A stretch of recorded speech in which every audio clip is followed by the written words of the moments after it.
Subscribe to our YouTube channel and press the bell icon to get the latest updates. नमस्कार, मेरा नाम पिंटू सिंह यादव है और आप देखना शुरू कर चुके हैं न्यूज़ लाइव। दोस्तों, मालती चौहान इस दुनिया में नहीं है, लेकिन मालती चौहान के जाते ही ससुराल वालों ने अपना रंग दिखा दिया है और बहू के जाने के बाद परिवार वालों ने क्या बोला है, इसकी पूरी जानकारी आपको बताऊंगा। दोस्तों, बात करें तो अपने देसी अंदाज में लोगों का मनोरंजन करने वाले यूट्यूबर मालती चौहान अचानक इस दुनिया को छोड़कर चली गई, जिसके बाद उनके फैंस काफ़ी ज़्यादा जो हैं वो शॉक में हैं। बीते दिनों यूट्यूबर की एक पीएम रिपोर्ट, स्नॉटम रिपोर्ट जिसे बोलते हैं, सामने आई थी, जिसमें यह साफ हुआ था कि मालती ने खुद से ही इस दुनिया को अलविदा कहा है। मालती चौहान का केस दिन पर दिन पेचीदा होता जा रहा है। जाने से पहले अपनी आखिरी वीडियो में मालती ने अपने पति विष्णु चौहान पर कई सारे एलिगेशन लगाए थे। इसके अलावा उनके पिता ने भी विष्णु पर बेटी के साथ मारपीट और बदसलूकी करने का, घरेलू हिंसा करने का संगीन आरोप लगाया था। मालती चौहान केस में पुलिस कार्रवाई करते हुए विष्णुराज को गिरफ्तार कर लिया है।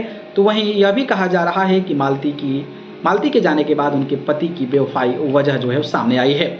वहीं अब इस मामले में मालती के ससुराल वालों ने अपनी चुप्पी तोड़ी है, यानी कि मालती के ससुराल वालों ने खुलकर बोला है। और जब उनसे पूछा गया कि मालती के जाने का जिम्मेदार क्या विष्णु है, जिसके जवाब में उन्होंने कुछ न बोलते हुए सवाल से पल्ला झाड़ लिया।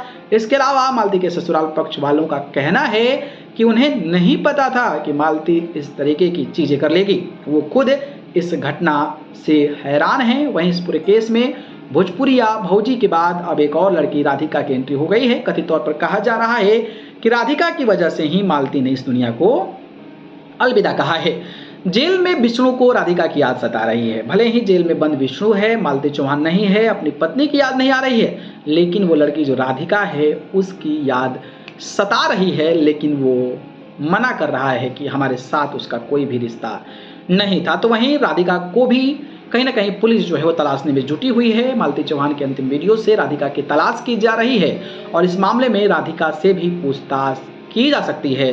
तो अब जो है मामला सामने आने के बाद कहा यह जा रहा है कि अर्जुन को भी पुलिस जो है गिरफ्तार करेगी, पूछताछ करेगी और इस मामले में क्या असली सच्चाई है उसको निकालने का प्रयास करेगी।